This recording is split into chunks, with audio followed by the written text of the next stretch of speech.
Размеры игровых миров с каждым годом становятся все больше и больше, и перед разработчиками закономерно встает вопрос, каким образом в столь огромном пространстве направлять игроков к точкам интереса. Мы уже давно перешли от реалистичных систем навигации по игровому миру при помощи записок, рассказов или, к примеру, указателей, как в том же Morrowind или в старом Вове, к до жути казуальным картам и маркерам. Конечно, даже в современных реалиях создаются игры, где процесс поиска квеста является не просто тратой времени на передвижение от точки А к точке Б, а самым настоящим приключением. К примеру, тот же Kingdom Come Deliverance 2. И у меня, как у разработчика, также возникает задача сделать навигацию в своем мире не только понятной и простой, а еще и сделать ее частью приключения. Для тех, кто не знает или забыл.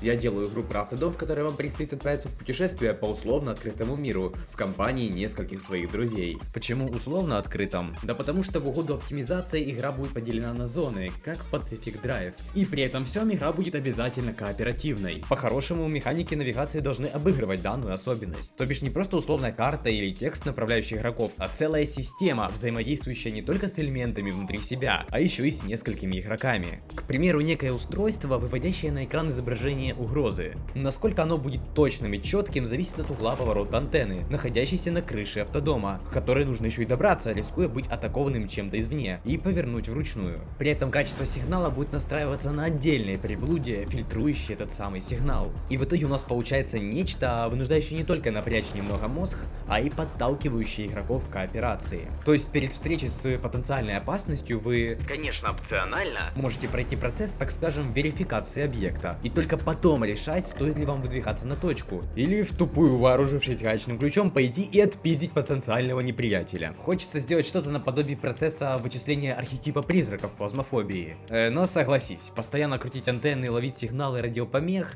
чтобы просто проверить, есть ли что-то вокруг, утомительно. Так что тут нам поможет радар. Он всегда показывает местоположение игроков, отмечая их красной точкой, что сделано тоже не просто так как я планирую делать голосовую систему по всем стандартам моды френдслопных игр, а именно как в Lethal Company, пик рэпа еще ряди копилеталки. То есть иногда узнать о местоположении союзника можно будет только по этому самому радару, а вот понять достоверно, кому принадлежит сигнал, будет не всегда просто, а иногда и попросту невозможно до момента, когда уже будет поздно, ведь сигнал могут провоцировать далеко не только игроки. Так, например, в какой-то момент игры может появиться лишний индикатор, который не будет соответствовать ни одному из членов команды, явно давая понять то, что тут есть что-то инородное, в то же время давая минимум информации. Это может быть как заяц, неудачно оказавшийся в области действия радара, так и противник или какая-нибудь аномалия. Может и вовсе твой заплутавший друг, потерявший где-то в лесу рацию, или же банальная помеха, ошибка устройства. И дабы определить, что примерно ждет нас на сигнале, если у вас окажется достаточно для этого времени и уверенности в том, что в случае опасности вы сможете уехать или по крайней мере оказать сопротивление, вы и будете использовать ранее описанные механики, что в теории должно быть интересно. Как это будет на практике, мы узнаем не скоро.